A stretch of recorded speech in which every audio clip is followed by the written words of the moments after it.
श्रीकृष्णले जसको टाउको काटे उनी आज पनि काठमाडौँको व्यस्त सडकको माथि बसेर ठुलो ठुलो आकाशतिर हेरिरहेका छन्। ती हुन् किरात वंशका पहिलो राजा यलम्बर, जसलाई किरातीहरू आफ्नो वीर पुर्खा मान्छन् भने सनातन परम्परामा भीमको नाति बर्बरिकको रूपमा चिनिन्छ। उनीसँग 3वटा अचम्मका बाण थिए जसले सिङ्गो संसारलाई एकै पलमा सखाप पार्न सक्थ्यो। तिनै योद्धा युद्धको निर्णय बदल्न कुरुक्षेत्र पुगेका थिए। यलम्बरको एउटै अटल प्रतिज्ञा थियो, लडाईँमा जो कमजोर हुन्छ उनी सधैँ उसैको पक्षबाट लड्नेछन्। जब उनी आफ्नो धनुष्कार बोकेर रणभूमिमा उत्रिए, पाण्डव र कौरव दुवै पक्षका वीरहरू थरथर कामे, किनभने उनी उभिएको पक्ष सधैँ विजयी हुने र हार्ने पक्ष बलियो बन्ने चक्र चलिरहने थियो। श्रीकृष्णले बेलैमा यो गहिरो रहस्य बुझे। यदि यलम्बरले हार्ने पक्षलाई मात्र सघाउँदै गए भने युद्ध कहिले सकिने छैन र पृथ्वीमा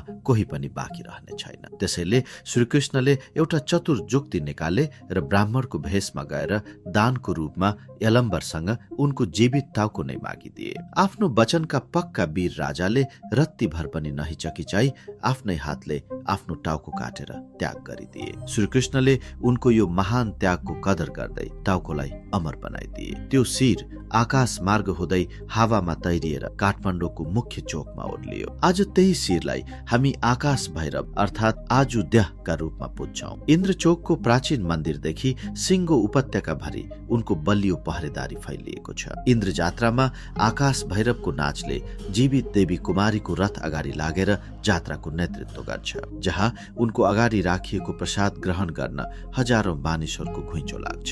लडाई नै नलगी महायुद्धको नतिजा बदल्ने ती महान राजा आज पनि यहाँको माटो र आकाश जोगाउन झालबाट टुलु टुलु निहारिरहेका